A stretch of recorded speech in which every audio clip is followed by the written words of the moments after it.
Good morning and welcome from Cape Town, South Africa. We're delighted to welcome you to this webinar this morning, Thriving in Disruption, and it's hosted by ECF Church and Work Mind Matters, and the technical support is given to us by Women at Work Ministries, and we really appreciate their help.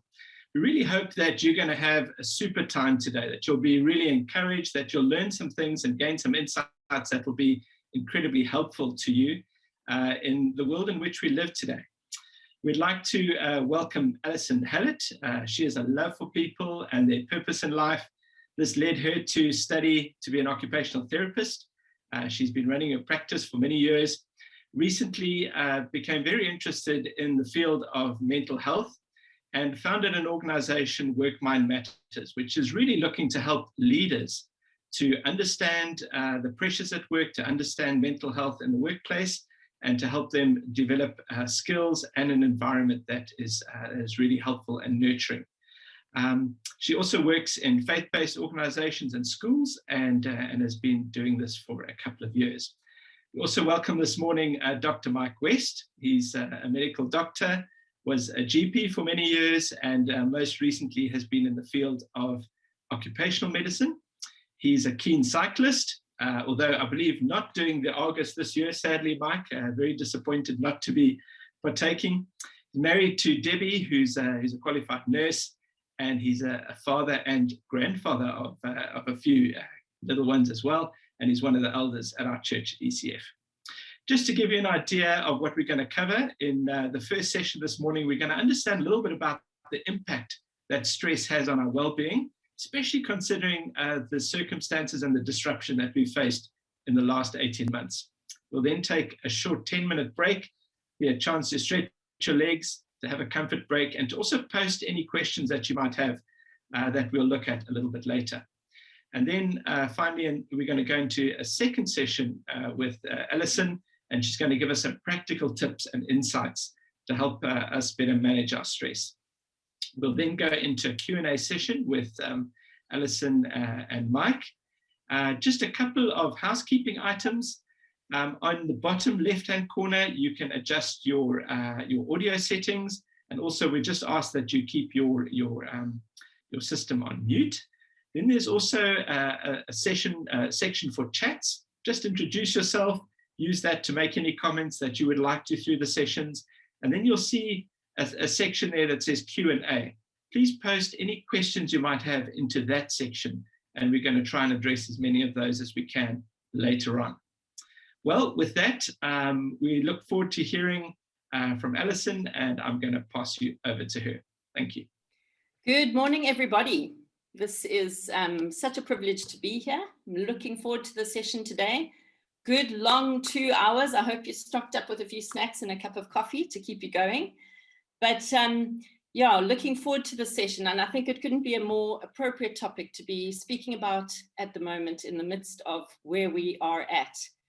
I'm just going to share my screen. So I'm going to keep my video on so that you're going to see me, but let's have a look here. So we are looking at this question of thriving in disruption, this topic, which in the first session we're going to be looking at taking a little bit of time really about reflecting on this last year, on the last 18 months and what we have been through, but just life in general. You know, mental health is not a topic that people like to speak about. There's a huge amount of stigma around it. And so this is just an opportunity to think about it, be real about it, be authentic, and just understand what actually happens and how our stress and that impacts on our mental well-being and our physical well-being. So today, the first session, as Dave mentioned, and thanks for the intro, Dave. But we're first going to be speaking about looking at a time of reflection over the last 18 months. And in the second session, we're going to actually unpack a few practical things, have a little bit of practical inputs and things that we're going to do, and tips that may just help us manage stress a little better going forward. So I think we can all relate to this, the last 18 months and the experience that we've had. And these questions that are brought up, I think all of you will be able to answer probably one of them at least, or maybe all of them Are you struggling to feel motivated and energized? Are you feeling anxious or depressed? And has the disruption of the last 18 months left you feeling overwhelmed and exhausted? And personally, I can definitely answer one, if not more, of some of those. And I think it's a reality of what we've faced into in the last while. And if you have a notebook or a pen with you now as we go into the session, have it ready, take a few notes down. This is an opportunity for you to reflect on some of these things, on how you're feeling, where you're at, and what to do with it, what to do with these feelings. The reality is, the world in the midst of COVID over the last 18 months, let's face it, there's been huge disruption. Don't you just love that image? We think of ourselves as those plants coming out in the midst of disruption. We've had a collective grief that I think we've never experienced before, and individual grief. And then, of course, there's this word that has come up a lot, and if you're in the workplace, you would have picked it up a lot, is this word languishing. Not sure if you've heard of it, but we're going to talk a little bit about that. And of course, burnout, with all these end-to-end Zoom meetings that we faced into. But these are some of the topics we're going to be covering today. Now, when it comes to disruption, let's face it, this is where we're at. You are here. And we're seeing it more and more every day on our streets, the unemployment, the homelessness, the poverty. We've heard and know of people, and even ourselves have experienced maybe loss of business, having to close businesses down, not getting enough income, maybe losing a job and facing into unemployment. And then, of course, those images that we've been bombarded with of hospitals and people dying and people sick, and maybe faced into sickness ourselves, and maybe even dealing with things like long COVID still. We've had to face, in the midst of all of this, as if that hasn't all been enough, we then had all the protests and the riots, the looting that we witnessed in KZN. And of course, then the isolation. And I think this is where young people have really faced into this. Young working people have been living alone, isolated for such a long period of time during lockdown, and older people, isolated from families for such long periods of time. Then, of course, there's been the COVID vaccine debate, which has caused questioning and concerns on both sides. We've also had that work from home feeling. I just love that image of the guy lying with his, I think sometimes you've probably felt a little bit like that working from home. It's all nice in the beginning to sit on the couch, but got a bit much after a while. And then, of course, the hike in prices of groceries, of petrol, of everything.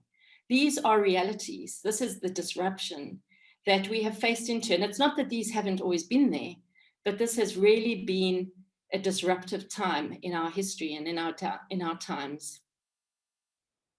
We've also then dealt with grief. And this quote, it's from Healthline, where it says, while many of us might think of grief as being a response to losing someone we love, grief is actually a much more complex phenomenon.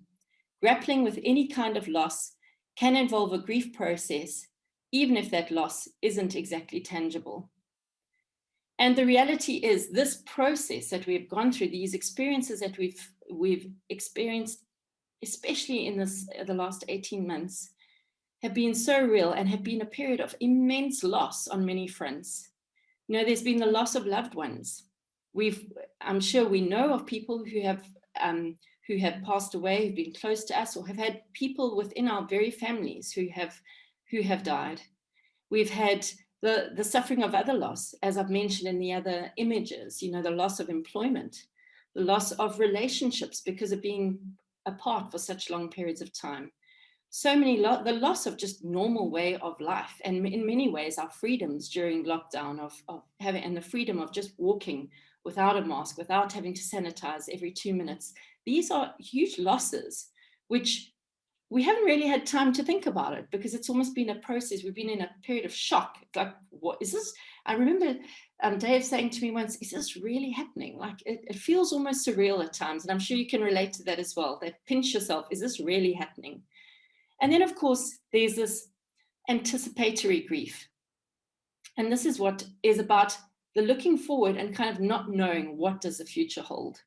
There's so much uncertainty. What is next year going to look like? I think when we went into 2020 and 2021, there was sort of a sense of 2020, the clock would strike 12 and COVID would be gone. And 2021, we could start afresh and, everything would change. And I don't think we really anticipated that this was a new normal, not a term that people liked at the beginning, but it was a new normal. And I think in 2022, we're going in with a sense of this anticipatory grief of this fact that this is slightly different to what we've known before, and it's potentially not going to ever go back to what we really knew.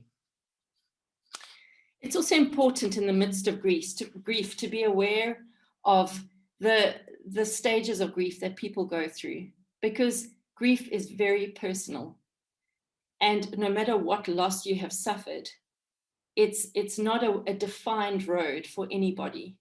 And in dealing with people who are managing their own grief, it's so important as we go back into the workplace, as we deal with our families or friends, colleagues, to remember that everybody is dealing with a sense of loss and grief in some way, and that there's no well-defined timeline here. But the stages that people will go through is denial and anger, that bargaining, depression, a time of feeling really low and flat, and then a point where coming to a point of acceptance. And I often wondered in the beginning, where we saw so many protests at the beginning of COVID, where there wasn't that level of anger, that sense of almost a sense of loss, and there was so much going on, that we almost have experienced as a collective global grief, but also in our own personal capacities, have had to really deal and tussle with so many different losses on so many different fronts. And it's so important to think about these things, because if we don't think about them, how do we ever manage them or change and move forward? And so to spend some time today thinking about it and considering what you've gone through and what we've dealt with really helps us then to take hold and take action. And then, of course, let's come to languishing. Don't you just love this image? I love this image of this dog. I had to use it, but this is languishing, like summed up in that picture. It's kind of what the New York Times termed it as the dominant emotion of 2021. And if you are in the workplace, you'll see there are webinars popping up and people starting to talk about this word a lot. Sense of languishing, the absence of well-being, not flourishing, and just the word meh. Now, you don't hear the word meh a lot in South Africa, but I think in the US and around the world, you hear the word, I feel really meh. But really, that's what the word languishing is. And some people have said, and this is probably more from the workplace, but these are just some things that people said, how they've been feeling and how they describe languishing to be. So Maya said, mentally, I haven't necessarily felt good or bad, but I'm definitely not as present as I used to be. And this lack of focus can make every task much more draining than before. Alex says, as someone who's always been ambitious personally and professionally, it's been hard to get to the point where I know I'm doing my best, and it still isn't anywhere near what I had to offer 14 months ago. And then Ina says, I feel like I'm either lazy or making up excuses. I certainly can relate to that at times. But it's just this weird state of stillness and this constant thought of knowing I'm not at my full capacity. And I think that sums up the word meh quite well. And maybe you're sitting there thinking, yep, that's me. I've been feeling it. And I think we've gone through stages of feeling this meh. And now we with going back to work, there's a whole new emotion and feeling that we're going to be feeling heading back. But the reality is, when we have this constant feeling of languishing, it is as they've actually realized there is a risk of heading down a road of a burnout, or if there is a pre-existing condition that you're struggling with, like an anxiety or depression, that this sense can actually result in a relapse. And so it's really important when we are feeling these emotions, when we're experiencing these stresses and this feeling of stress, that we check in and take a hold of it, so that we don't end up going down a road where we burn out completely or burn out habitually over and over again, and that we don't end up going down a road where we are completely depressed or feeling or diagnosed with a condition because we've left it unchecked. And so it's really important to take hold of this and to say, what can we do really to prevent something worse? Now, just to put it into context here, I think it was just important just to say, you know, there's so many stats out there on where people are at, you know, because of this disruption, because of the grief, because of this feeling of this languishing in the workplace. But the recent study done by Harvard Business Review, and this was from about February 2021, it was of about 1,500 people, subscribers to Harvard Business Review in 46 countries. 85% of them said that there had been a general decline in their well-being over the last 18 months, since 2020. The 5 trends that came out, and the biggest one was 50% of that, was that people experienced a mental health decline. And that was in terms of stress, in terms of COVID-related stress, in terms of anxiety, and of course, burnout. And then the other factors that came up was the increasing work demands. And I think those of you who've been working online can relate. You know, it's kind of almost, we're at home, so you just work more because it's expected and it's back to back. There's the basic needs, and isolation and lockdowns really exacerbated that. And then the home life struggles, that struggle of working from home and maybe having kids at home, and the juggle of trying to keep a normal family life or some semblance of it in the midst of all of this change and disruption. And then interestingly, in the workplace, what came out was the lack of leader support and empathy. And so that's very interesting to see that generally people have experienced this decline, and where mental health was not something people wanted to talk about, it is now something that people are starting to talk about. Antonio Guterres in the Time magazine this year said, "The shocks associated with COVID-19 are now pushing many towards greater fragility and pain. Grief at the loss of loved ones, anxiety at the loss of jobs, isolation and restrictions on movement, difficult family dynamics, uncertainty and fear for the future. Each of these on its own can trigger or deepen distress. Today, many people are suffering several simultaneously." But we have a hope in that verse that is there. In John 16:33, it says, "In the world you will have tribulation, but take heart, for I have overcome the world." So at this point, you know, if you have your notebook, I'd like you to take a little bit of time and just think about these things in terms of the disruption, the grief, and this burnout or languishing. What are the things that really stand out for you? Where are you? How are you? Because as I said at the beginning, this is time for you to reflect so that we can identify things and then be able to move forward to live more optimally and with hope. So just take a minute.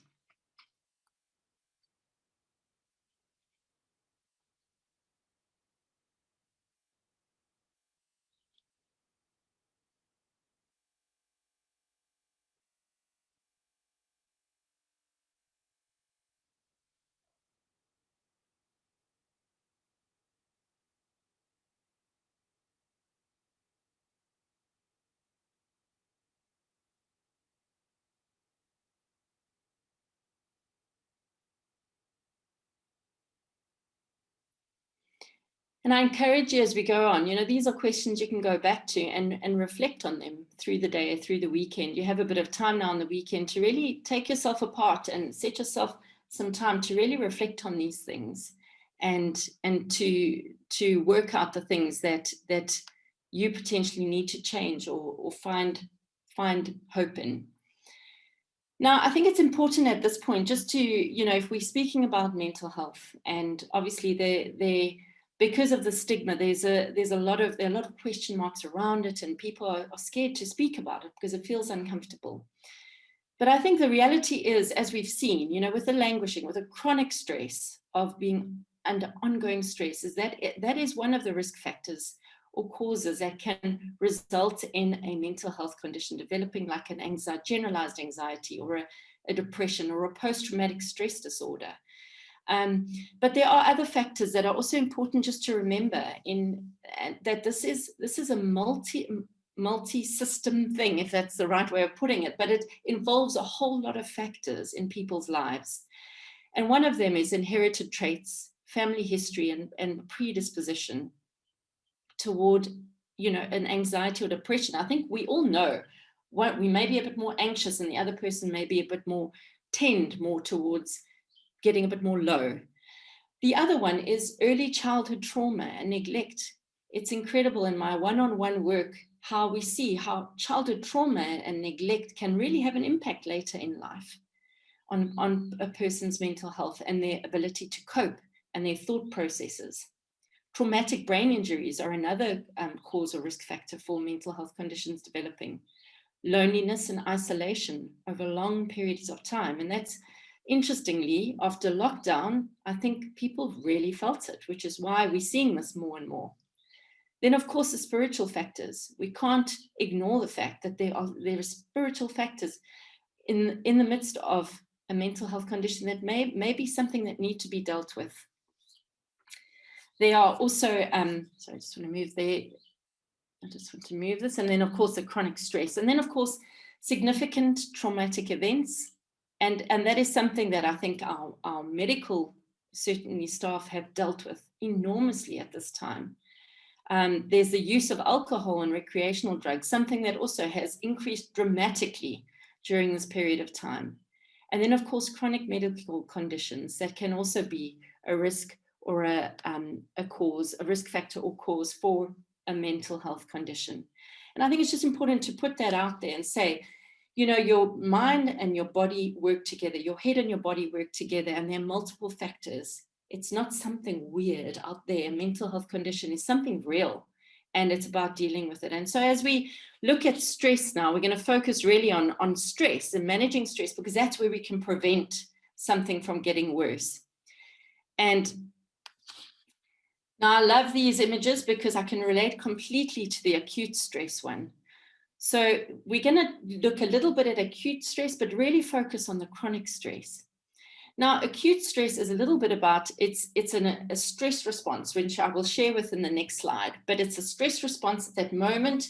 I don't know who of you love going on a roller coaster like that or went on the Cobra in Cape Town, but my sister is the type of person who she'll get on that thing, she'll put her belts on, she will go, she will scream, she'll laugh, her arms will be up in the air, no worries in the world. I, on the other hand, will get in, I'll put the straps on, I'll hold, I'll make sure the straps are properly clicked in, and I will just ensure that, because I know that my heart rate will be going up, my heart will be pounding, my breathing will go up, I'll feel like I'm going to freeze. And that's exactly what happens when we're in that acute stress. Chronic stress is just that ongoing leak. It's when there's just stressor after stressor after stressor. And I think many of us are in that stage where we have had a constant bombardment of stresses that have resulted in an element of chronic stress. So what happens? Now, in that acute stage, when we're on the roller coaster, and maybe some of you can relate, get on, and that stressor is the roller coaster ride. Now, in that moment, the stress response is your nervous system and it's your endocrine system that kick in. And we have hormones and chemicals in our body called stress hormones that are released that help us react or respond when we face a stressor. So in that moment, when we go down the loop of the roller coaster, what happens in my body is that my eyes are absorbing the moment. I can feel the wind in my hair. So all my senses are in overdrive. That information that I take in, sent to the brain, and the brain says, alarm bells, you're gonna die. And that alarm system kicks in. And in that moment, the brain sends information down to the kidneys, and the kidney releases adrenaline and cortisol. And the adrenaline is from the little adrenal glands, as you can see there. Little adrenal glands on top of the kidneys releases the adrenaline, and the cortisol is released. And those ensure that your body reacts. It either goes into fight, flight, or freeze. But in that moment, your heart rate goes up, your breathing goes up, you get ready for action. All the blood is pumped to the main organs. So a lot of the blood flow is pumped there to get as much oxygen there for you to respond. Your pupils dilate so that you absorb as much of the visual information that you can, because you're now in danger and you are in high alert. And that happens, and that's fantastic, because we need it to happen when we're in that space, when we're in a space of danger. But the reality is that after that's happened and you get off, come down the last loop, holding on for dear life, get off the roller coaster, everything, the parasympathetic, I always think of it as paramedics. So the initial one is the sympathetic nervous system kicking in, all those hormones kicked in, the parasympathetic nervous system kicks in, and it slows everything down. It brings everything down back to balance, to calm. And that takes about 20 to 60 minutes for that stress response to calm down and for you to feel, okay, that was great, but I'm feeling, a bit, I'm feeling calm now. So the reality is, if that is what our acute stress response, surely then, when we are facing into chronic, prolonged, and unresolved stress, surely then we need periods of recovery. Because the reality is, when we are facing into this constant chronic stress and we're not dealing with it, we're not resolving it, we're not putting changes in place, that's when it starts to really put pressure on our system, and starts to create an imbalance in our body. And it's when we can start to go down the road of burnout, and or a relapse, on the other hand, if you are in a space where you are not coping well, or you have been on medication, or you've been diagnosed with something. So it's so important that we have these periods of recovery so that we don't go down that road of burnout, anxiety, depression, PTSD, or just a system depletion, adrenal fatigue, where our body starts to tell us, whoa, you are doing too much. And some of these symptoms I put in on the side there because I thought it's important, questions about what are some of the things you feel when you may be burnt out or heading down a road of anxiety. And these are some of the things. There's exhaustion, feeling always pessimistic, totally demotivated, can't focus, totally hopeless, sad, affects our memory. We get more irritable. There's a change in appetite, irrational thoughts, even pain, physical pain, and insomnia, and inability to sleep. And I think these are just some, obviously, of some of the warning signs where you start to feel these more and more and more, and it gets worse and worse and worse. And it's about making sure that those periods of recovery are in place when we're under that chronic stress. Jesus said, let's go to a place where we can be alone and get some rest. And that is what all of us need to make sure that we put in place in our lives so that we are able to sustain our functioning. So how do we even begin? And I think this is the fun part now, where we get into looking, this is a reality, this is a disruption, these are the things we faced into. This is what we may be feeling. And perhaps some of you are sitting there today feeling highly anxious. Maybe you are feeling demotivated. Maybe you just feel like you just can't face into it anymore. But maybe today will just be some tips that'll just be able to give you hope to say, hey, okay, I'm going to start. I'm going to try and do what I can to help myself move forward. And so it's important here to say, what are the factors at the moment within my life, in the midst of this disruption, in the midst of this grief? What are the factors that are within my control? What can I take control of? And what are the factors that are just completely outside of my control? And at that point, have to let go. And it's not always easy, because when you're anxious and when you're stressed, you tend to worry more about things than you should, and it becomes irrational.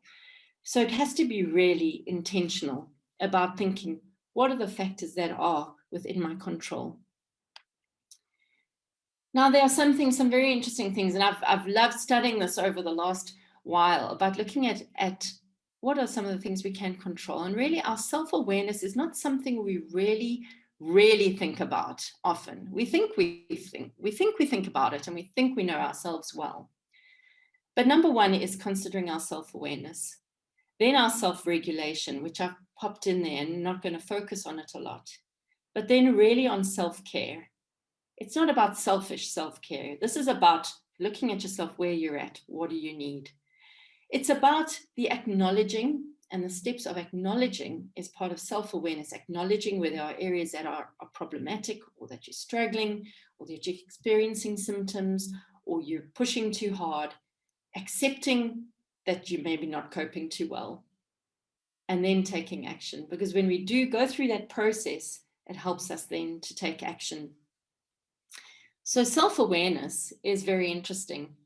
You know, there are two forms of self-awareness. The first one is the internal self-awareness. This is very much about your personality. It's about your beliefs. It's about your values, your passions, your strengths, your weaknesses. You know all of those, I'm sure. Then, of course, you've got the external self-awareness. And this is maybe one we don't think about so often. It's gains in self-awareness often begin with the question, what do other people know about me that I might not realize? Now, that's generally not a question we like to ask other people, because it may point out things that we don't really want to hear. And it's a very hard thing to face into. But it is something that is so important in actually taking the next step forward, especially when we are battling. It's about hearing what other people are saying. Hey, why are you so like this at the moment? Or why are you so afraid? Or why are you so irritable? Or like, what's going on? And you're like, no. Or why are you dropping the balls all the time? And sometimes we don't want to hear those things, and we should push it away. And that's why self-awareness is so important, about coming to a place, like King David said, search me and know me. And you know when I sit and when I rise, you perceive my thoughts from afar. That's what he said to God. But we need to also sit back and listen to what other people are saying. We need to spend time, as a Christian, spend time with God in this space and say, where am I? How am I really doing?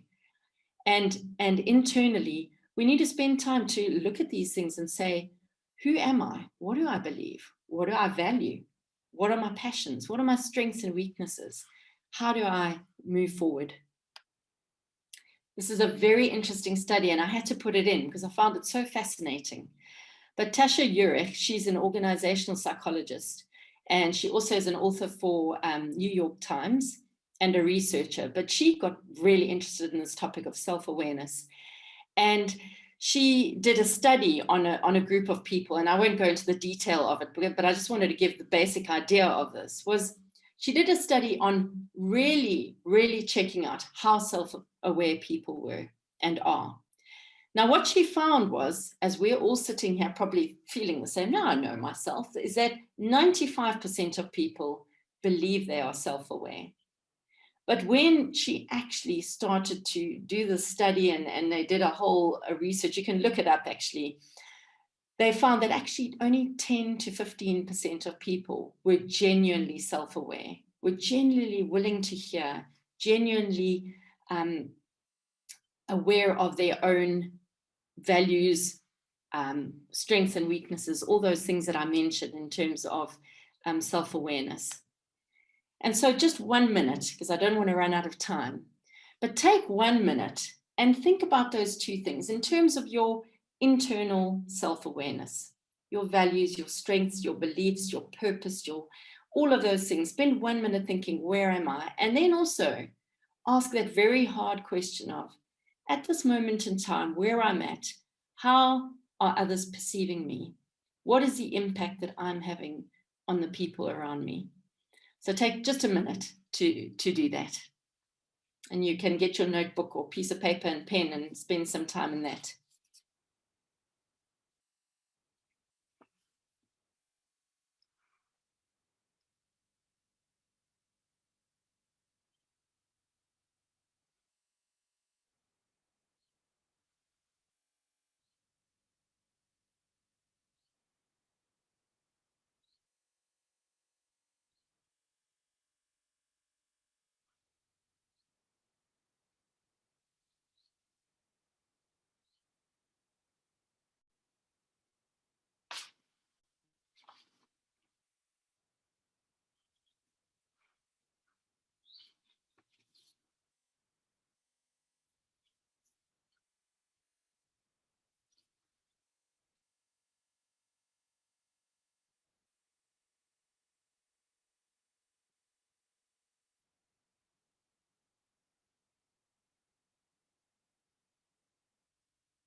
So I challenge you again, as I did with the how are you question, where, take some time this weekend and really let this mull over in your mind.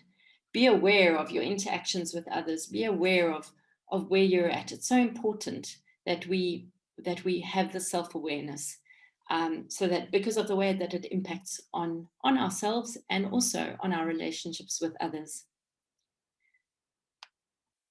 Then, of course, it comes to the self-care. So we've looked at self-awareness, and obviously self-regulation forms a part of that, because it's about then managing our behavior and managing our response to our self-awareness. And I think the self-care thing is something very important. It can sound very selfish, but the reality is that we can't give out to others if we ourselves are empty.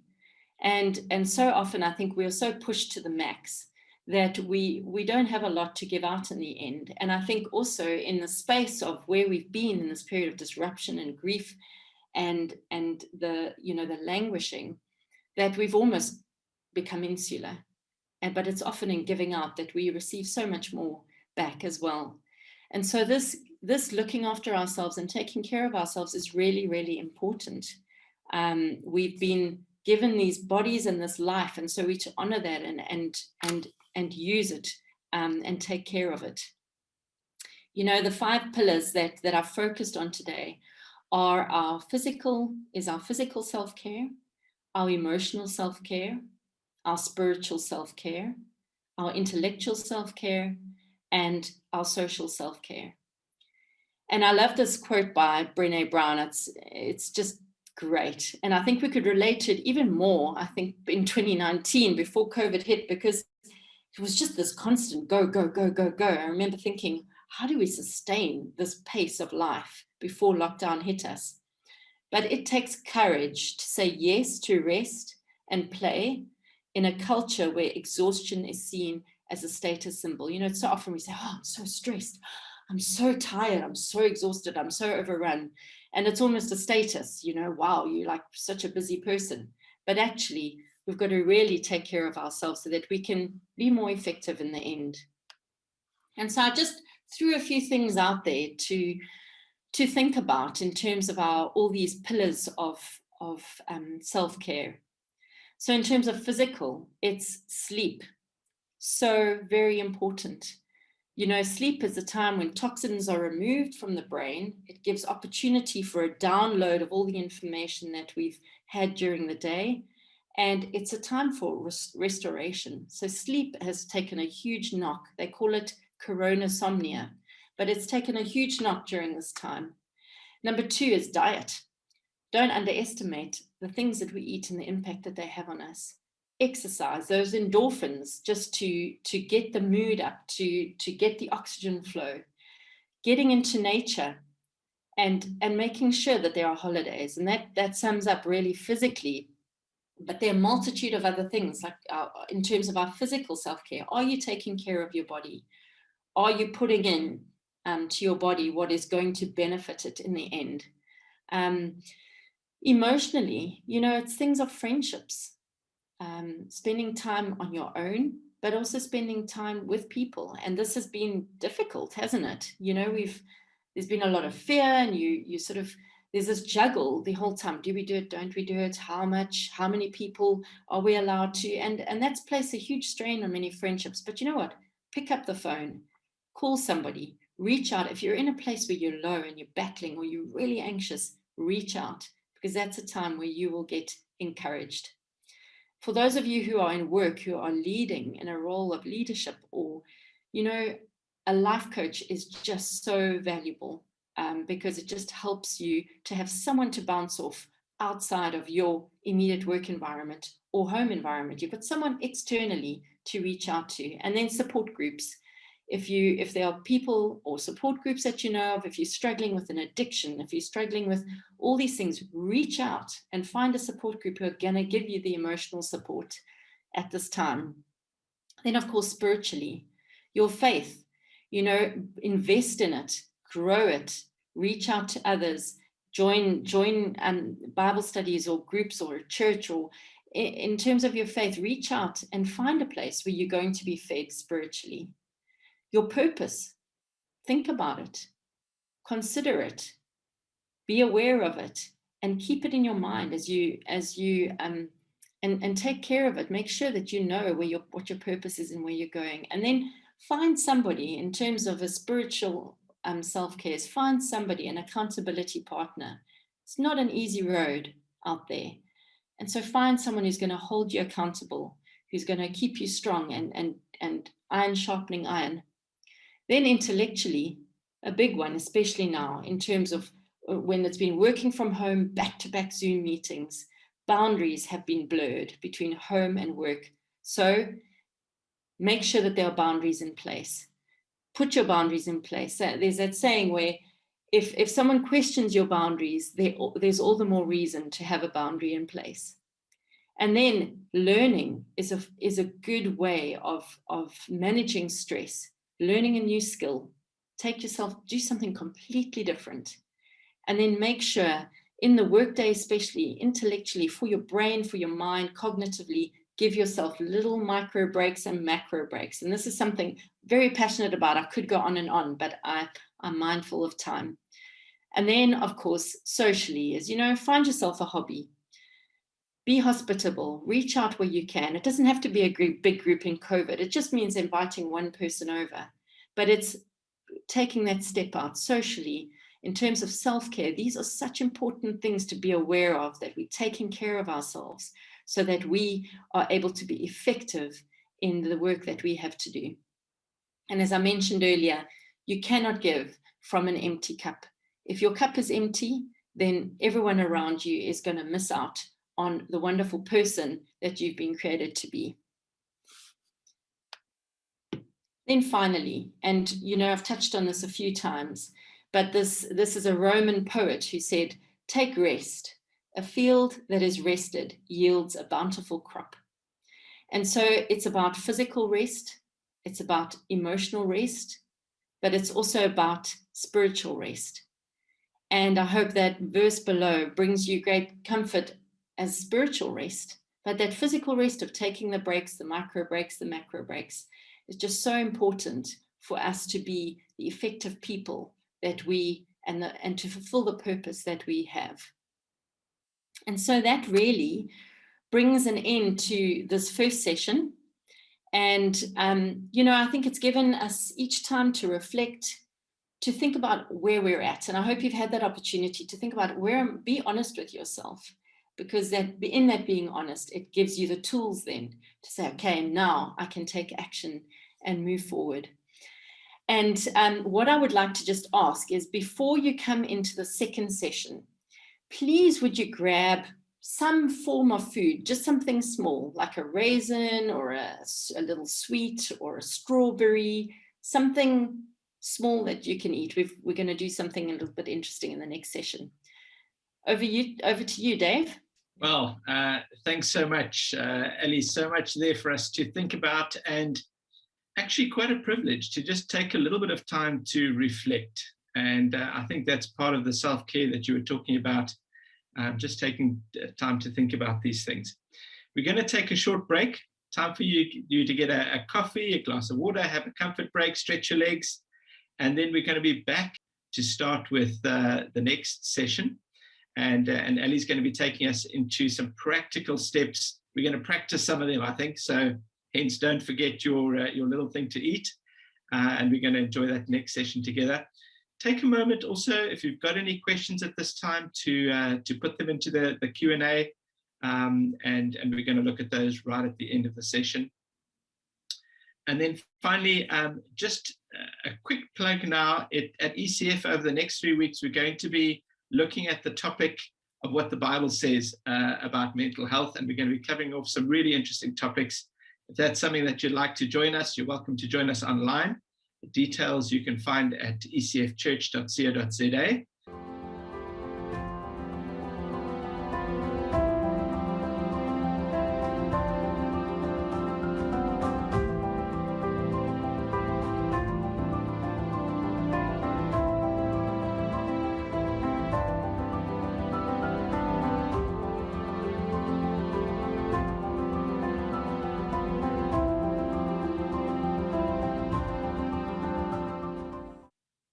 Welcome back, everyone.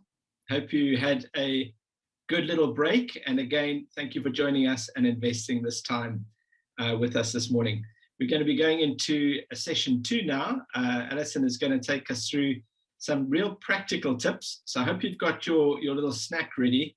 And we're looking forward to this next session with you. Over to you, Alison. Thank you. Great. So I hope you're all feeling a little bit refreshed and ready to now take action, because now is the time to take action, and we're going to look at some practical tips. And yeah, we've had, I'm sure you've had some time to reflect, even in these, 10, 15 minutes, just to reflect on the things that we've spoken about, thinking back on the disruption. I've mentioned this a lot, but the disruption, the grief, the languishing, even the burnout or anxiety that you may be dealing with. And then just considering the importance of that self-awareness, and so that we're able to take care of ourselves, and finishing it off with some good rest periods and of rest and recovery. You see, in the moment where we're at now, we can go one of two ways. We can either, if we're in a space, or you're in a space where you're battling and you're languishing and you are feeling just really, really low, really anxious, there is you can go to a point where it just gets the better of you. It becomes overwhelming, and you don't know what to do with it. Or you can take that responsibility and take action where you need to. And sometimes this may require professional help, but today it's really about focusing on when you're in a space where you need to take action to really prevent something from getting worse. And so if we look back over the last session, and I've mentioned the self-awareness and the self-care, but taking time to think about what can you control at the moment, because there's so much out of control. So it can be overwhelming to think about all the things that are out of our control at this time that create stress. But what can we control? Because that gives us a sense of responsibility and ownership of stepping forward. And number one, we're going to be looking just in terms of our thinking and our thoughts, the way we think. And then number two gets to the really fun part, where we're going to start applying just the practical tips from a mental wellness toolkit. And there are about 7 different tools that we're going to look at that are maybe just, 1 or 2 may really stand out for you and think, oh, that's really going to help me. I'm going to use that in future. But let's start really with our thoughts. Now, in the therapy and work that I do in mental health, this is something that there's a therapy that's called cognitive behavioral therapy. But it is quite incredible how the way we think can have such an impact on our mood and emotions, and also on our actions, our behavior, and our response to stress. And so if we're able to really get inside and our heads and really consider be aware of the patterns of thinking that we are in, because these are formed over our years. It's formed from childhood all the way through life. Thinking patterns are created and developed through experiences we've had. And so we have to really get to the bottom of it and say, what am I thinking? What thinking pattern is it healthy? Is it actually doing me good? Do I need to change? Do I need to work on things here? The proverb in Proverbs 14 that says, a prudent man gives thought to his steps. So it's about, when you're prudent, it's about taking that time out to really think about our behavior and our emotions. Now, I really like this, because I think stress we can see in different ways, and stress can then result in us going down this road of a burnout or experiencing depression in that, because if we allow ourselves to get into a thinking pattern that can just continue, it can take us down a road where we experience something worse. So when we think of a stressor, let's just think of this last year or the last 2 years. For you personally, think about it. And maybe one thing in particular stands out that you have found extremely stressful. When you think about it as a loss, you can think about it as a threat, you can think about it as a challenge, or you can think about it as an opportunity. And this you can apply to any stressor that you're facing. It can be small, It can be big. But it's good to think about it because it helps us to identify the way that we think. You see, it's that whole stress response thing. You know, when we're facing into a stressor, very often we'll experience that stress response can kick in, and you can go one of two ways. You can either go into a very positive thinking pattern. This is awesome. I'm going to make the most of it. I'm going to take action. Or you can go down the road of being completely and utterly consumed by it and overwhelmed by it. And so getting a hold of it at the beginning and identifying at the beginning is so important. Now, why is it so important to identify whether you see it as a loss, a threat, a challenge, or an opportunity? Because when we fall into a pattern of thinking of a stressor or stress that we're facing as a loss, when it's repeatedly thought of as a loss, this is just too terrible, I can't do this, it can start to go down the road of being completely defeated and depressed. When we think of it as a threat, and in this moment, think of a stressor, think of something that you've experienced. If you think of it as a threat, you see it as a goodness, you know, the heart, you think, oh my word, how am I ever going to do this? There's anxiety, there's this heightened alert. It's constantly consuming your mind because you're seeing it as a threat. So it can result in that anxiety. When we see it as a challenge, though, it means that we're able to then say, okay, this isn't going to be easy, but I'm going to work through it. I'm going to think about this in a more positive way, and I'm going to look at the opportunities here. I'm going to see how can I get something positive out of this. And then, of course, if we see it as an opportunity, then it's about learning and growing, an opportunity for learning and for growth. And so as we look over the last 18 months and our experience, we can either think about it all the time and say, this has just been terrible. We're never going to go back to where we were. I don't want to ever hear the word new normal. It can result in that feeling. And the threat is, how are we ever going to cope? How are we ever going to get through this? Whereas the challenge and an opportunity, can you see how it can just allow us to see it as, I can do this. We can do this. I'm going to take action. And what does that action look like? When it comes to our thinking, it's a really powerful quote, this, by Tim Keller. But he says, the true God of your heart is what your thoughts effortlessly go to when there is nothing else demanding your attention. Quite thought-provoking, isn't it? Because it's where we go to straight away. If that becomes our obsession, it becomes a thing that we constantly an idol and a God. And so we need to really guard ourselves against that and ensure that our thinking and the way we think about things is healthy and positive. You see, we have to, in our thinking, it allows us that opportunity to then acknowledge where there are problems or maybe an unhealthy way of thinking, coming to that point of acceptance, which is really, really difficult when we know and we see and we've acknowledged to really accept that we are where we are. And this is even in the case of a burnout, or perhaps maybe you're in a space of burnout or anxiety, you've never experienced it before and you think, this can't be happening to me. But in that acknowledging it and accepting it, it then gives you the freedom to take action. Take action in managing the way you think, and then applying some of the tools that we're going to look at. And so now we're going to head into some of the fun things. And this is the Mental Wellness Toolkit. And I want to start off really with the breathing. Because this is nothing weird about this breathing. I think it's incredible how our bodies are being created to work in this way. So as I mentioned about the stress response, when we experience a stressor, it can be extremely stressful and we have that stress response kick in, heart rate goes up, breathing goes up, eyes dilate, pupils dilate, all these things happen and you think, I can't do this. And when you're in a space of anxiety or burnout, this can be just over and over. You feel this feeling over and over again, and you can't seem to get rid of it. But this breathing that we can do is a way in which we can reduce that stress response. It actually lowers the stress response.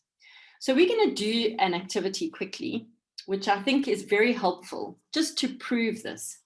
Now, what happens is when we breathe in deeply, the air goes down into our lungs and it stimulates receptors at the bottom of our lungs. When we deep to the bottom of our lungs, it stimulates receptors which send a message via the vagus nerve, which goes back to the brain, and it says, reduce the heart rate, reduce the breathing rate. So when we're stressed, breathing deeply is so important because it stimulates those receptors in our lungs. When we breathe right, filled our lungs to the absolute maximum, it sends that message to the brain and it says, reduce the heart rate that is now up because of the stress response, reduce the breathing rate.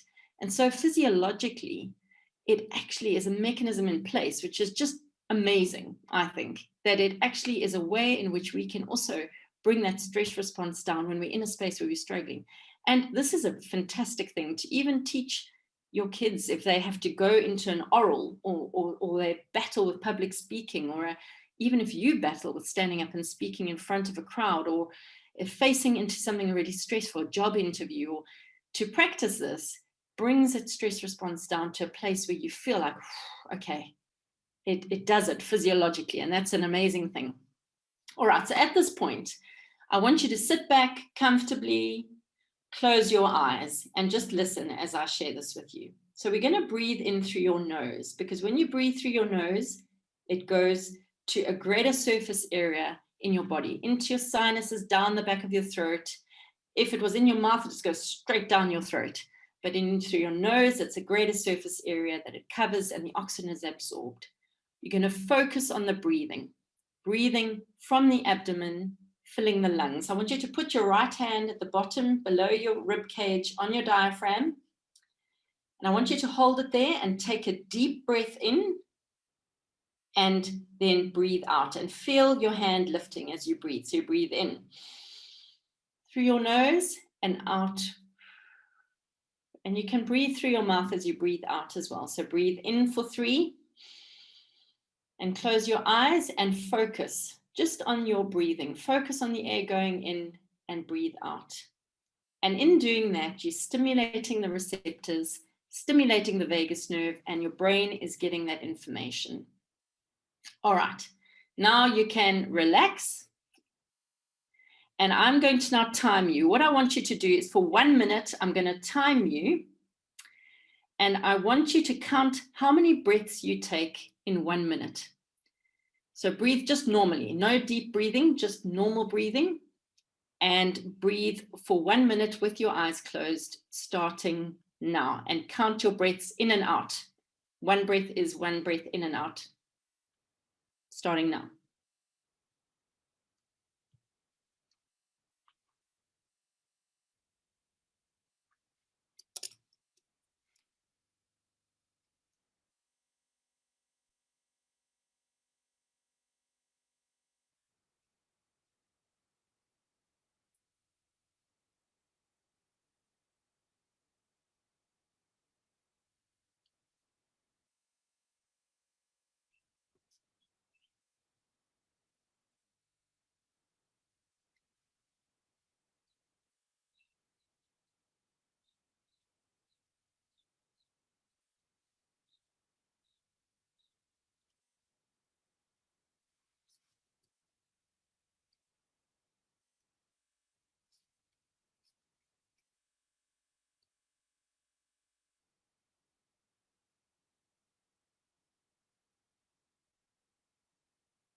And stop.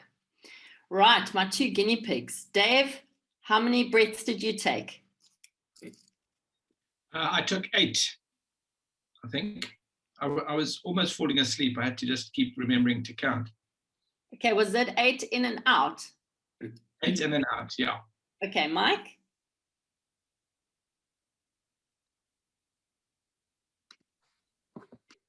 10. 10. Yeah. Yo, you guys are hardly breathing, man. I'm getting worried now.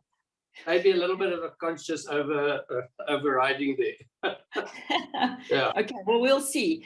For the rest of you, keep your number there of how many breaths you took. All right. And now we're going to do some deep breathing, because I want to show you how this is effective in bringing the heart rate down. Maybe you're also relaxed already. This isn't going to work, but we'll give it a go anyway. All right, so you're going to close your eyes. I'm going to talk you through breathing now. We're going to breathe in for 5, hold for 5, breathe out for 5. What I want you to do is really, really relax your body when you breathe out. Focus just on the breathing. Try ignore everything else that's going on around you. Breathe in for 5, hold for 5, out for 5. And I'm going to talk you through it like a with those piano things. Never mind. All right, close your eyes. Relax, sit back, and breathe in. 2, 3, 4, 5. Hold. 2, 3, 4, 5. Breathe out. 2, 3, 4, 5. Breathe in. 2, 3, 4, 5. Hold. 2, 3, 4, 5. Breathe out. 2, 3, 4, 5. Everyone breathe in. 2, 3, 4, 5. Hold. 2, 3, 4, 5. Breathe out. 2, 3, 4, 5. Breathe in. 2, 3, 4, 5.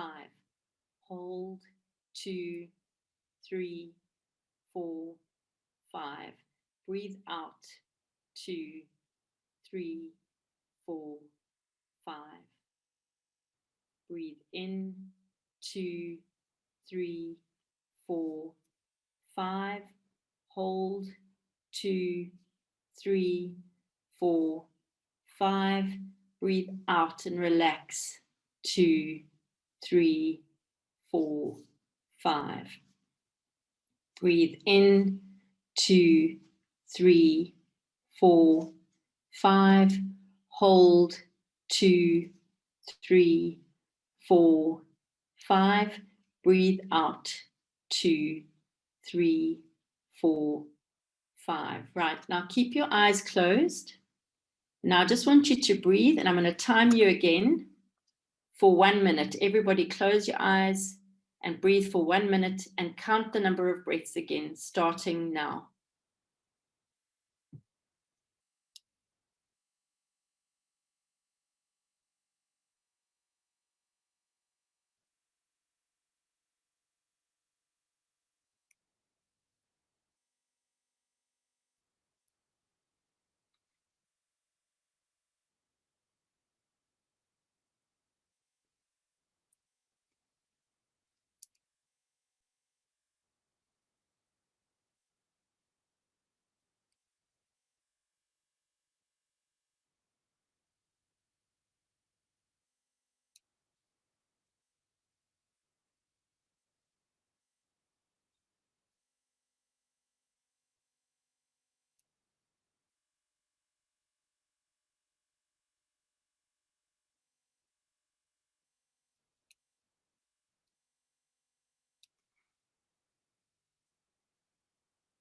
And stop. Right, I think for everyone else, you can probably put in your chat, say whether your number of breaths went up or number of breaths went down after the second time we timed it. Dave, did yours go down anymore? I'm too nervous to ask you. Oh, it did actually. Did it? I went down to 5, so I think I was really getting asleep this time. You were. And Mike? Yeah, 5 as well. Yep.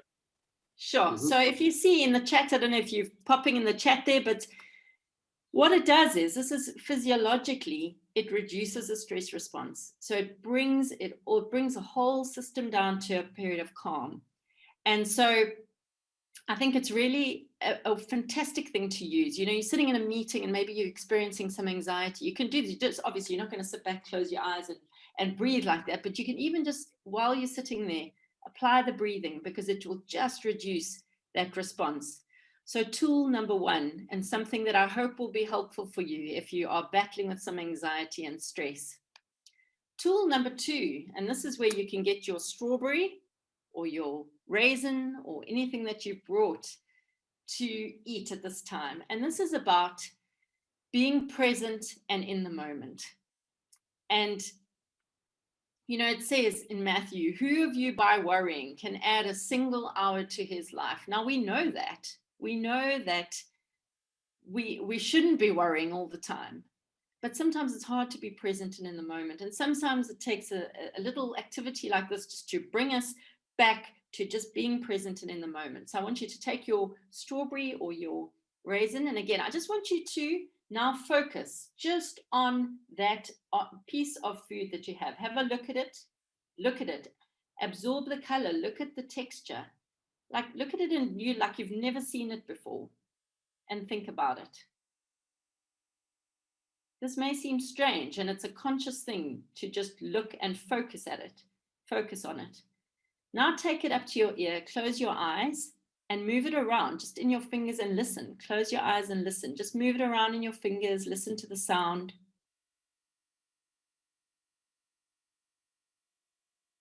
Now take it to your nose and smell it. Close your eyes and just smell and absorb and think about what it smells like. What does it remind you of? What is it? What do you think about when you smell it? Now just pop it onto your tongue and into your mouth and take a bite and chew. Close your eyes and think about the flavors, the memories, the things that you think about when you're doing it, and focus on the flavor. Is it sweet? Is it sour?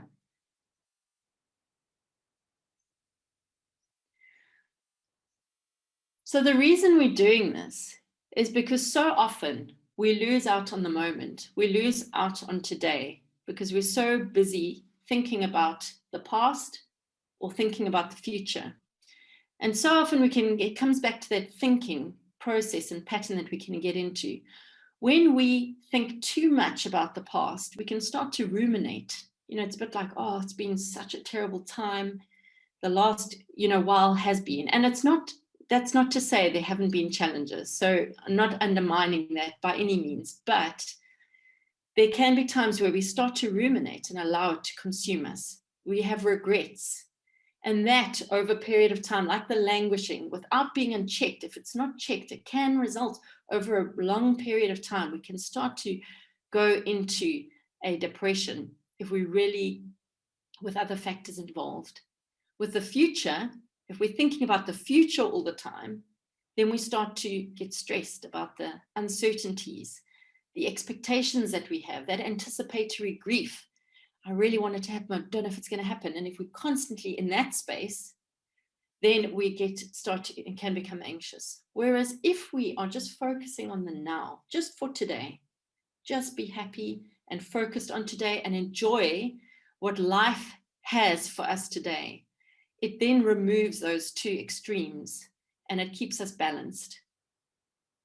And so that is tool number 2. Wherever you are, be all there. And that's a wonderful quote by Jim Elliott, who said, wherever you are, be all there. If your kids are talking to you, focus. If your friend has popped over, but you've got other things you want to do, just focus on the moment. It's okay, put the other things aside. If you've been invited to go do something, go do it. Enjoy the day, enjoy the moment. Wherever you are, be all there and absorb it for what it is. Now, tool number 3. Now, this is the OT coming out in me, I'm afraid. So, occupational therapists, I'm very much about function, but I honestly believe this is such an important tool, especially now, especially with returning to work, especially with the disruption that we've had. Now, in this quote I think sums it up. The COVID-19 pandemic has replaced packed schedules with unstructured time that can be detrimental to good mental health. The structure of even small daily routines become important patterns and expectations that give us just enough positive stress to get through a day with a sense of purpose and well-being. I think it's fair to say, for those of you who are in the working world, gosh, this really disrupted everything, didn't it? And I think in the beginning there was the novelty of working on the couch or you know, enjoying something, working in your pajamas, even in bed in some cases. But that was a bit of a novelty. However, I think over time, we've got into bad habits in our routines. Routine has gone in many ways out the window, possibly because we haven't been out, we haven't got out, we haven't seen people, we're not experiencing that. But it's about getting back to routine. And it's about starting as you want to continue. So it's that morning getting up at a good time. And if you're battling with a burnout or a stress, high stress levels and anxiety, this is such a key. Get up in the morning, get out of bed, get some exercise, that endorphin to lift the energy levels, to get that endorphin, which just really helps with mood and energy levels. 10-minute walk every day, 15-minute walk, an hour ride, whatever you do, but make sure that happens. Nutrition, making sure that you get fed in the mornings, that, you know, all these things start to fall and go out the window because we get lazy and we've fallen into bad habits. And then having a space, which is, if you're in the working space and you're working from home, having that space that is ready and waiting for you, so that by the time you get there, you can start as you want to continue. It's also, even if as you're going back into the workplace, for some people, maybe you've not been in the office and now you're having to think, oh, I've got to get back into the office. It means I have to get up earlier. It means, what I recommend is start it now, so that by the time you get there, you're ready, you're not totally depleted by the end of the day because you've got yourself into a good routine. So when you're struggling, routine is so important and probably one of the hardest things to do. So what does your morning routine look like? Does your current morning routine consist of hitting the snooze button 4 times and walking out the door 5 minutes later as you put on your shoes and eat a protein bar, all while checking email on your phone? Does that ring a bell? Or maybe not, because maybe you've not been going into work, but is there that sort of just leave it to the last minute? The morning routine will help immensely with your mindset as you start a new day. Tool number 4 is managing your information diet. And this one, I think all of us can relate to. You know, we are so overloaded with information. We're bombarded on our phones, on our computers. There's just a constant overload of information. And so this information diet is really, really important. You know, all these icons, who would have thought we'd have all these icons and know what they are? And it's just, there's so much information out there. Do you know that in a day, the daily average rate of a person picking up their phone and tapping it or scrolling it or typing on it is 2,600 taps a day? So that's the touches on the screen that the average for a person picking up their phone and touching the screen is 2,600 touches or taps. That's quite incredible when you think about it. Another statistic that came out in some research that was done was that 73% of people experience anxiety when they can't find their phone. Do you feel that? When you can't find your phone, the sense of, oh, where's my phone, my life? A friend of mine's bag was stolen out of her car the other day, and she said she's just lost. Her phone is gone and she's got nothing. She doesn't have numbers, but you realize there's so much on that little device that we have. And I think what's important to remember with all the social media sites and this constant screen time that we have, in this quote here by Harvard University, where it says smartphones and social media platforms they support are turning us into bona fide addicts. While it's easy to dismiss this claim as a hyperbole, platforms like Facebook, Snapchat, and Instagram leverage the very same neural circuitry used by slot machines and cocaine to keep us using their products as much as possible. That's not really an exaggeration. It is tapping and wiring into the dopamine feedback loop in our brain, a reward system in our brain. So it is an addiction, and it can become an addiction. And I think it's so important to be aware of that when we are struggling with stress and anxiety, that there are times when we have to say, you know what, let's just sort my diet out. Let me go on and see what it is that is consuming my time. And maybe as you look at these icons, you can pick out ones that are consuming your time, consuming your energy. And in considering that, some things just to think about. And these are just things that you can think about over the weekend as well. And as you see yourself going back to the phone or going onto your computer or going onto Facebook or BBC News or whatever it may be, is what is the source of your information, number one? What is the source? Is it reliable? Is it trustworthy? Is that information, is it healthy and good for you? What is the load? In other words, how much time are you spending on it? And how much of it are you consuming when it comes to diet? And then thirdly is, what value is it adding to you as a person, to your relationships, to your lifestyle? What value is it adding? And those are three questions that I think are really worth thinking about.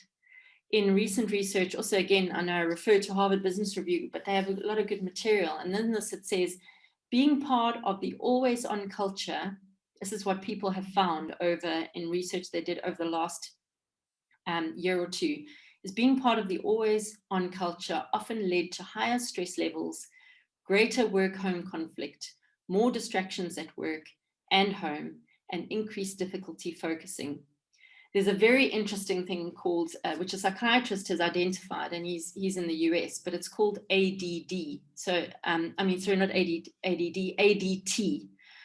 So ADD is attention deficit disorder, but they've now been identified. It's not a diagnosis, but it's a phenomenon called ADD, attention deficit trait, ADT, attention deficit trait. It's really where people are coming in and they're battling to focus because there's so much multitasking. Their brains are overloaded. They can't concentrate on one thing for long. Their focus time is so short, and it's actually becoming an issue. He called it an epidemic in the workplace, ADT, because of constant multitasking. And that's happened, hasn't it? I think we've experienced that a lot. If you work from home, the Zoom meeting, the camera off, working in the background while the meeting is on, that constant shifting of our thoughts, the constant distraction of notifications coming up. And so it's about saying, what do I get rid of here? What things do I need to put in place to ensure that I don't push myself to a place where I'm just not effective and I'm overloaded and I'm actually stressed? Because at that point, the stress response kicks in, believe it or not, when you are overloading yourself in this space. So that was tool number 4. Now, tool number 5 is just so important. It's about managing our energy. And maybe you don't think about energy levels or managing energy in the workplace today. This is something that we don't think about often. It's because there is just a go, go, go. There's a high performance drive all the time. But this can also be applied just in our lives, managing our energy in the things that we do at home, in the interactions with people, and ensuring that we are managing our energy effectively so that we can function optimally. Now, the 4 areas are really about managing our mental energy.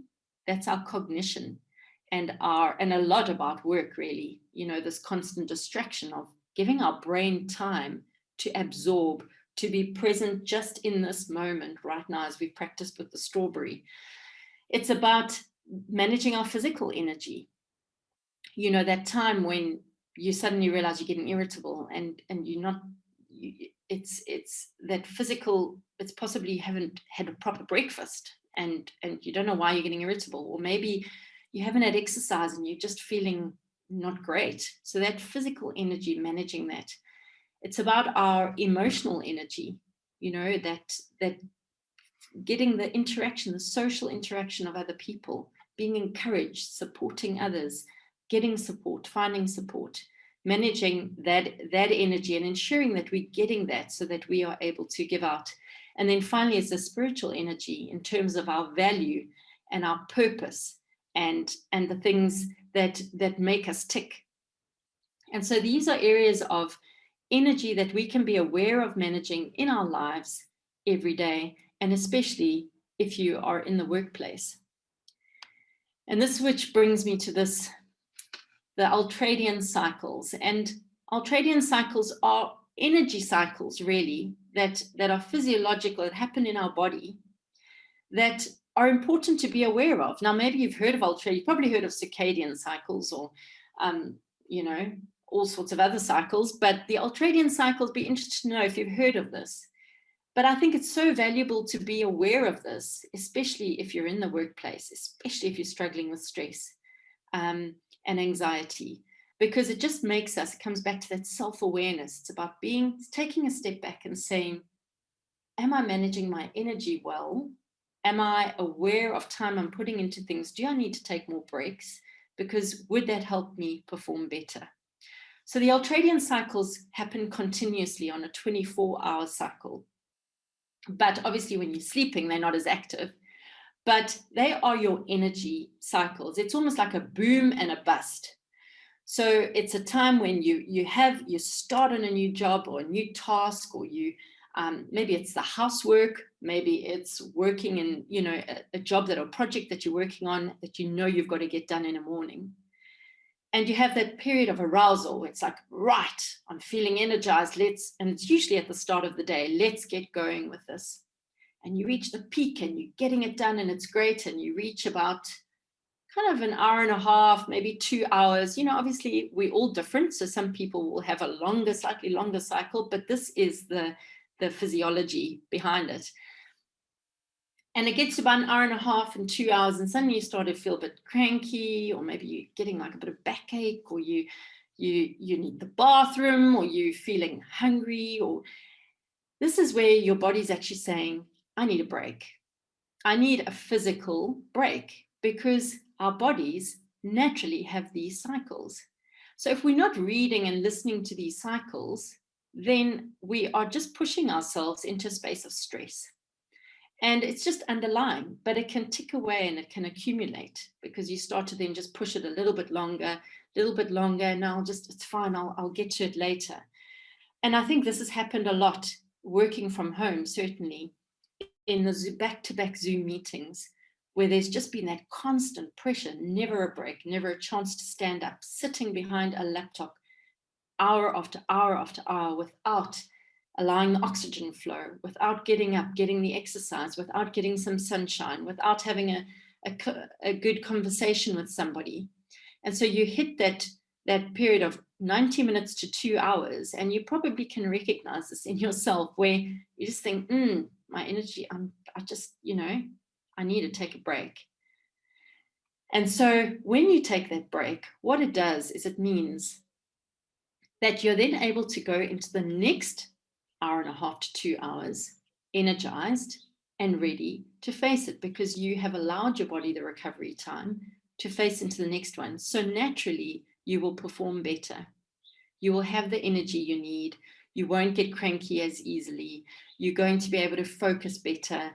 All these things, when these ultradian cycles are ignored, the knock-on effects start to show. And it means by mid-afternoon, you're flailing and you just can't anymore, because every time that peak is reached, the peak gets lower and lower and lower, because you're not allowing for the recovery. So this, I think, shows that physiologically we need periods of rest to manage our energy for sustained performance. And for those of you, this you can apply in anything. But I think especially for those at work, so important to take those short little breaks. It doesn't have to be a 20-minute break, but that recovery time, your body needs it and your brain needs it, and you will perform better in the long run. You will have more energy in the long run if you apply this. Great. So that was tool number 5. Now heading into tool number 6, and I think this is just, encompasses everything. It's about that being present in the moment. It's about, just everything that we do in life, the value of expressing gratitude and getting into that mindset, the positive, the opportunity, the challenge versus the threat and the loss. So this gratitude can help you reach that point of seeing threats and stresses as opportunities and challenges instead. This quote by John Piper is so beautiful. Thanksgiving with the mouth stirs up thankfulness in the heart. And when we think back on this week, when last did you say thank you to somebody? Genuinely thank them for something that they have done at work, or something that they've done at home, or a friend who maybe did something and you kind of, we've taken it for granted, but we've not really said thank you. What has it felt like when you've given the thanks and the response you've got? What has it felt like when somebody has thanked you out of the blue for something, and then the impact that it's had on your emotion? And I think, again, coming back to some research, because obviously read a lot about different research things, papers and things and articles, but I think the benefits of gratitude, these are benefits that have actually, it's been researched, believe it or not. Everything seems to be researched these days, but gratitude has been researched. And it says that people who have gratitude and who practice that attitude of gratitude show thankfulness every day. It enhances mental strength and resilience, actually improves our immunity and our sleep patterns, increases empathy and reduces aggression. Why is that? Because when someone says thank you, you can't really turn around and shout at them. It automatically will change our outlooks. Improves relationships and social connections, enhances your self-esteem. And then one that I just added at the end is gratitude becomes an attitude. And so I think it's so, just research shows it, but I think we know this, that we need to give thanks in all circumstances. And that Thanksgiving will stir up thankfulness in our hearts. So whatever circumstances you may be facing, as tough as they are, take a moment to step back and say, what can I actually be grateful for? What can I be thankful for in this space? Because that will automatically start to help you to see things a bit differently and more positively. So just some tips. I thought maybe not everybody's into journaling or writing, but that's a tip. That's one thing. If you are battling, get out a gratitude journal and just spend some time writing and think about, what am I grateful for? When you wake up in the morning, if you are struggling, get up. You can, in your prayer, if you pray in the mornings, just get up and pray and say, thank you for this day. Thank you for life. And the impact that will have just on the start of the day. So, and remind yourself of one thing, just one thing every morning that you can be grateful for, and one thing at night that you can be grateful for. Don't forget to say thank you often. We often forget, don't we, to say thank you for the small things and the big things, but the impact that can be so lasting. Volunteer your help. If you're battling, get out there and volunteer your help so that you can see the smile on other people's faces. And it may be something big, it may be something small. Keep your thoughts and your language in check. The way you speak, the things that you think, coming back to that, how our thoughts impact so much on our actions, on our mood, on our emotions, but keep it in check. Be self-aware and regulate it. Force yourself to smile, even when you feel you can't. It's interesting how a smile can make other people smile. It's a pity with the masks. We don't see it. We have to watch people's eyes now for a smile. But just seeing somebody walking in the street smiling or laughing, it automatically, you think, that person looks happy or something's, and it makes you smile. And the impact can be huge. Start a gratitude jar each week, popping a little thing in each week as a family. It's a wonderful family activity to do, and go through it at the end of the week and say, what are the things we're grateful for this week? We did that as a family and it was fantastic. It was amazing how it shifted thoughts and emotions. When maybe you're feeling low, you come back and look at the week and say, wow, actually, wasn't that bad. And then just a very simple, practical thing of saying grace before every meal. Just a reminder, just to say thank you for that food that we have been provided with. So as we go into the week in this thing of gratitude and practicing gratitude, I think this is a really powerful thing, is in lifting others, we rise. And so as you go out this weekend, as you meet with people, lift other people up. It just, at a time like this is when people are needing lifting, we're needing it, because in that as well, and not in a selfish way, but we will naturally be encouraged through that. And then finally, the last tool is reach out and accept help. And this, I don't know if you've seen some of Charlie Mackesy, his books and his illustrations that he's done with his lovely quotes, but he's a man who has struggled with depression himself. And he said, "What is the bravest thing you've ever said?" asked the boy. "Help," said the horse. And, you know, with mental health, with so much stigma around it, there's always a hesitancy to reach out for help, because in the world, there's a sense of, oh, you know, I'm failing if I need help, or I'm not strong enough, or I should be carrying this on my own. But the reality is that we all need to reach out for help. We all have periods that we go through that are hard. And when we do it together in support is one of the greatest things that we can have. And so if you know you need help today, spend some time in that self-awareness, and you've picked out the things I really do need to get help. Then reach out for it, and don't be ashamed, because it's so important to get it, to deal with it sooner, so that you're able to really take hold of it and move forward and take action. And then finally, you know, there's been, this is just, I thought I'd just leave this here for a few minutes. If anyone is needing any help, if you really are at a point where you are feeling desperate, because there comes a time when professional help is necessary, where medication takes the edge off so that you're able to cope and deal with things, then reach out. And these are some lines that you can reach out to. We also have the 2 websites, our church website and the work website, if you do want to reach out for more information on these things. But I think finally, you know, there's been a lot of information. There are a lot of tools here. We've had the breathing, we've had the being present and in the moment. There's getting back into a good routine. There's, you know, the taking control of our thoughts. There's a practicing gratitude. And all these tools that you can apply. So apply them where you can. But it's a lot of information. And maybe it's just about taking 1 or 2 and saying, okay, these are the ones I'm going to work at. And to remember that it feels like a big staircase ahead of you, but when you take it 1 step at a time, that you can overcome. And this beautiful quote by Helen Keller says, although the world is full of suffering, it's also full of overcoming. So go out, take what you've learned today, spend some time reflecting, and take the first step to overcoming.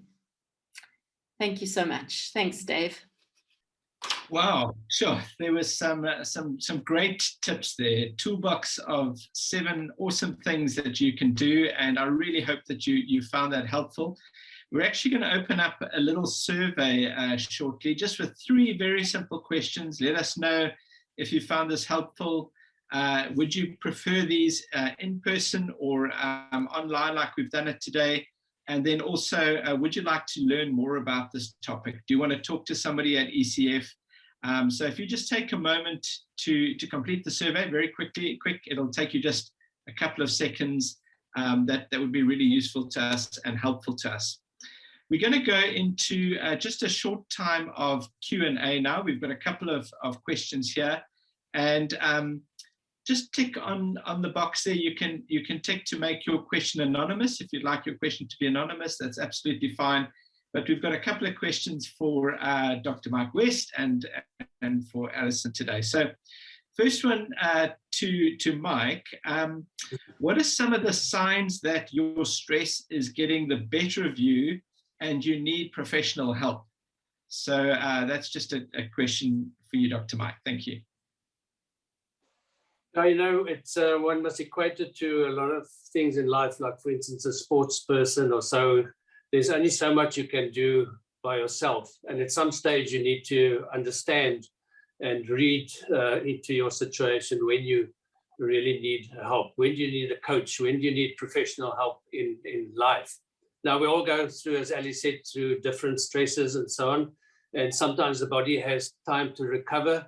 But if there's an overload in stress, your recovery time is just not enough. It could be so intense that you can't, or so frequent. So the frequency and intensity of the triggers, your personality may play a role there.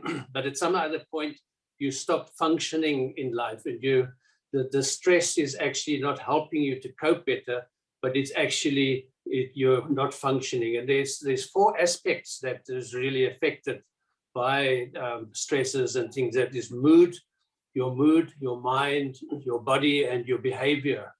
Now, sometimes we get home at the end of a week and we say we really had a bad week, but the next week it goes better and it's fine again. But if you have 2 or 3 or 4 bad weeks and you stay down in your mood, your mind, you struggle to concentrate, you struggle to motivate yourself, you start getting pains, headaches, body different changes in your body, pains, and as I said, gastrointestinal symptoms, and you start being irritable, your behavior changes and so on, and that happens on a long-term basis. That's a time to seek professional help. It may be to start with your GP or to a medical profession, but there are other professionals as well. I'm thinking of a lot of people that have life coaches. There are people who see Christian counselors, psychologists, if you go that way. But it's also somebody to help you with what Ali has said, with your self-awareness and your self-care. Those people are then also you're accountable for those things, and you feed back to them. It is very important that those people can sensitize you to the areas in your life that you lack. And of course, at some point, you may need medication from the medical professionals, and then it's good to take the medication, but not in isolation, but in conjunction with all the other things. So sometimes in this situation, it's good to see 2 or 3 different kinds of professionals. Yeah. Thanks, Mike. That's very helpful, and I think it answers one of the other key questions, which is around medication, because I think particularly, some people are very health conscious and they don't want to be on medication. Other people feel from a spiritual point of view, they can just resolve the problem and they don't want to be on medication. So just talk to us a little bit about medication. I mean, there is a time for that, a time and place for that. Yeah, over the years in GP practice, I've seen both extremes. You get a person with various kinds of medical conditions, and you give them all the lifestyle changes that they've got to do and so on, and they just say, "Oh, just give me a pill that I can take." They don't really want to get into any changes themselves. And others are very against medication. They say, "I'll do everything possible, but I'm not going to take the medication." But there's a balance between the two. And there's definitely a place for medication. Sometimes we just don't have the ability to function and to have the energy to do the self-care and those things that Ali has referred to. And the medication takes a lot of the symptoms away, and also treats the chemical imbalances that develops in the brain with chronic stresses and so on, where there's no recovery. I'm not going to go into the chemical imbalances as such, but there's no recovery time. So you become imbalanced in your neurotransmitters in the brain. So it's important that you kickstart your recovery by medication, but not neglecting the others. So there's definitely a place for medication. If you're in a deep depression where those 4 aspects that I mentioned is affected and you're not functioning, you need to go on to medication, and that's usually long-term. And that's, I'm talking about depression, and then anxiety on the other hand is some aspects of that is different. You get your social phobias or your phobias where you just need medication for situational times. The breathing and those things that Ali has referred to is very important, but sometimes the triggers are so strong that you just those things are not just enough, and you need something else too. So it's to acknowledge the fact that, and it takes courage to take medication. As I said, sometimes you say, no, I can do it, and you're in denial, really, and you think you're going to overcome it and so on, but it's the courageous person that says, okay, I'm the self-awareness that I have about myself and the things, I'm going to seek the professional, but medication is also part of what I need. I feel I need medication with that situation, or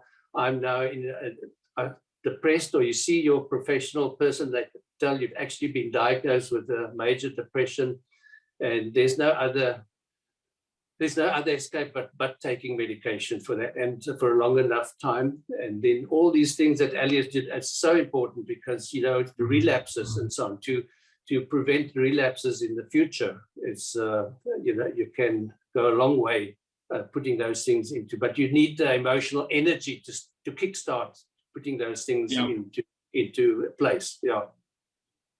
Thank you. That's very helpful. Ali, there is a question here for you, I think.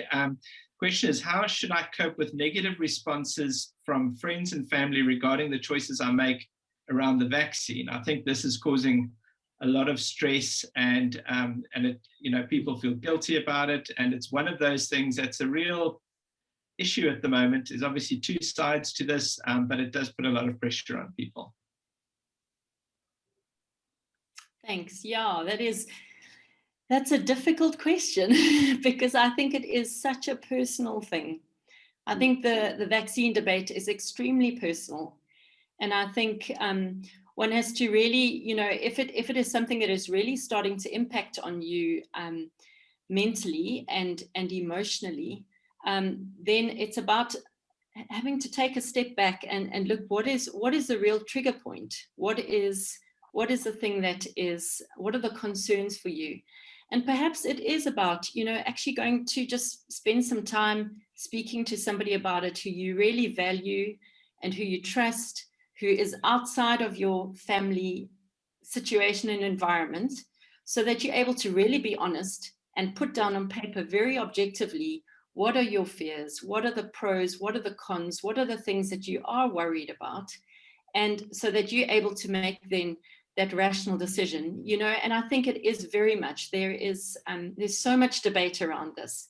We've all had struggles on either side of what is right or what is wrong, because of all the information that is out there. So I think, also coming back to that, it's about the information, monitoring what you're taking, and especially if you are feeling anxious in the space, is try and avoid some of the media that is maybe feeding a lot of the fear, if there's fear.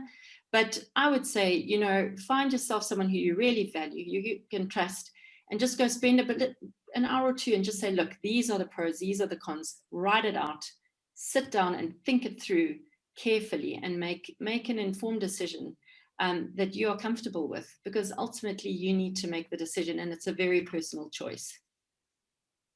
Thank you. Another question is around breaking habits, but then getting into good routines. And sometimes we do need somebody to help us with that. I know in your role, you often help people getting into better routines. Somebody asked, what is the right amount of time to have a life coach to help you put better routines in place to build those new habits? How much time does that take? Look, I think it depends very much on where you are in your journey. So, we're all on a journey, and we all have ups and we all have downs. We all have stages where we maybe struggle more than other times. It just depends what you're going through. So I think it's about coming back to that self-awareness of saying, where am I? And spend a bit of time reflecting on that. And perhaps starting with a coach there is a good place to start, because they will help you unpack what are the things that I'm struggling with. I think a coach will then be able to guide you and say, look, I think you're probably going to need, quite a few sessions here. There are things you need to work through. So I think it's about taking that first step, finding somebody who you can trust, who you're comfortable with. And it may mean, the first person you go to may not be a good fit. Sometimes you have to find a person who you have a good fit. I think Ali and Dave's got into load shedding and they're frozen. Okay, so yeah, maybe I can pick up there from what Ali, I think they're going to go over to their data soon. They'll be back on with us. It is 12 o'clock. Yeah, that suitable person is really important, somebody that you can relate to, and somebody who's doing it already with other people that can be recommended to you. Often somebody in your church that you go to that can fulfill that function. Mm-hmm. So we have run out of time, and load shedding has also kicked in as they promised at 12 o'clock. So you'll have noticed that we lost the feed from Ali there. I've gone on to our backup. We'd just like to close off this morning. Just firstly, thank you for everyone who's joined from around the world and in South Africa here. A couple of things, thank you for joining, but also thank you to the team who put this together. Thank you to Ali for her insights. But we just want to wrap up. Thank you for your time this morning on a Saturday morning, and we hope that this has been a help to you. Thanks very much. Goodbye.